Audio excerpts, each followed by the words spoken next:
ईद मिलन। ईद उल फित्र मुसलमानों का सबसे बड़ा त्योहार है। ये त्योहार रमजान का महीना समाप्त होने की खुशी में मनाया जाता है। रमजान का महीना एक प्रकार से इच्छाओं के त्याग और आत्म संयम का महीना है। ये त्याग तपस्या का पाठ सिखाने वाला महीना है। मुस्लिम समाज में त्योहार चांद के कैलेंडर की तारीखों के हिसाब से आते हैं। इसलिए रमजान का महीना कभी गर्मी में आता है तो कभी सर्दी में। इस पूरे महीने मुस्लिम लोग दिन में रोजा रखते हैं। सूरज उगने से पहले ही दूध सेवइयां या ऐसी ही कोई हल्की फुल्की चीज खा ली जाती है। फिर दिन में कुछ नहीं खाया पिया जाता। सबकी कोशिश होती है कि अल्लाह के ध्यान में लगे।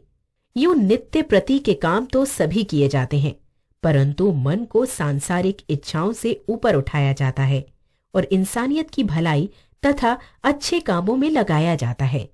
असल में रोजा रखने का अर्थ ही है कि इस संसार में जो दीन दुखी हैं, भूखे नंगे और वंचित हैं, उनका दुख हम महसूस कर सकें। अगर हम दिन भर खाना नहीं खाएंगे तो हम बहुत गहराई से ये महसूस कर सकेंगे कि जिन्हें खाना नहीं मिला तथा जो भूखे रहते हैं उनका दर्द क्या होता है। इसलिए रमजान का महीना लोगों को अधिक संवेदनशील और करुणा संपन्न बना देने वाला महीना है। रमजान में सुबह सुबह उत्साही लोगों की टोलियां निकल पड़ती हैं। वे रोजेदारों को जगाने और ये बताने के लिए निकलती हैं कि वे अब जाग जाएं, क्योंकि सहरी खाने का समय हो गया है। कई बार ये टोलियां गाजे बाजे के साथ भी निकलती हैं। इसलिए वातावरण बड़ा पवित्र और सुखद लगता है। इसी तरह रोजा खोलने यानी इफ्तार का दृश्य भी देखने वाला होता है। इस समय सभी ओर चहल पहल होती है। मस्जिदों के आसपास फल, चाट, पकौड़े, मिठाइयाँ और बढ़िया चीजें बेचने वाले लोगों के रंग बिरंगे ठेले नजर आने लगते हैं। त्याग तपस्या से परिपूर्ण रमजान का ये महीना खत्म होने पर चांद का बड़ी उत्सुकता से इंतजार किया जाता है। बच्चे छतों पर चढ़ चढ़ कर देखते हैं कि चांद निकला या नहीं, और चांद निकलते ही शोर मच जाता है, चांद निकल आया, चांद निकल आया। अगर बादलों की वजह से चांद कभी नहीं भी दिखाई पड़ता तो उसके निकलने की सही समय की घोषणा इमामों द्वारा मस्जिद में कर दी जाती है।